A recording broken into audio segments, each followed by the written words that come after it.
In our spotlight, a new candidate has entered the race in Colombia's election next month, vying for a seat typically reserved for indigenous communities. And that candidate describes herself as an environmentalist and a defender of animals, but there's just one problem. She doesn't actually exist. Gaitana is an artificial intelligence bot, I guess, and it's running for public office in Colombia, launching a global debate on AI's place in our society. And so I want to bring in ABC News contributor and Sirius XM radio host Mike Muse to break this down for us. And Mike, how is this even possible? I have the big Kool-Aid smile because I am so excited. The future is now. The future is here. This is what I've been screaming about with you, Alex, every day that you and I talk about this. Is this the way that governance has got to keep up with the pace of innovation? I know this seems like a tongue-in-cheek story or a tongue-in-cheek idea and concept, but when you really think about it in theory, what it is asking for, one, to answer you directly, it's possible because the rules state that a human will be behind the technology, and so it's technically there's a human that will be responsible for it and casting the votes. Now, when it comes to deliberations, I'll be curious to see how that works out. But in theory, what they're trying to solve for is a people's democracy. And what this AI will be doing will be sourcing ideas from the community, from the constituents, about what it is they want to see. Then what it would do is it will pull together the ideas from an aggregate perspective, enter it into the AI, think some generative AI platform, the way we think about ChatGPT or Gemini, and then it will spit out what it believes the best legislation is from a collective pool of ideas from the community. When you think about that, that is really the voice of the people, and it's the voice of the people moving quickly with the speed. Well, some people argue that an AI politician could be a good thing. AI doesn't need a salary. It's not self-serving. It could also work longer hours. Is there any merit to that argument?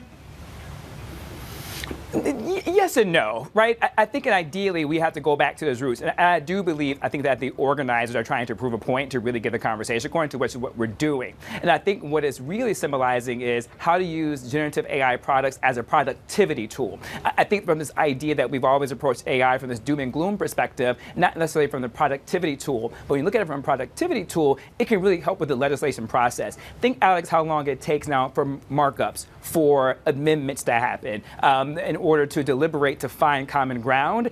If other politicians and elected officials were to use generative AI products as a tool of productivity, just how quicker they could come up with amendments and ideas that could find middle grounds in a way that the human thinks in a binary space and system, where the generative AI can focus on that gray and bring together that collective voice, that collective concept, and an aggregate of collective ideas that can find that middle ground, so we don't have to wait 6, 8 months, 2 years in order to get a bill just to the floor. We have to speed up the pace we have to speed up the pace of governance to match the pace of innovation in order to create, Alex, regulatory systems that we need to advance society goals and to put guardrails in place, because America is falling behind the European Commission. The European Commission is taking us forward when it comes to digital rights and data privacy, where the U.S. and the federal government doesn't have any regulatory things in place.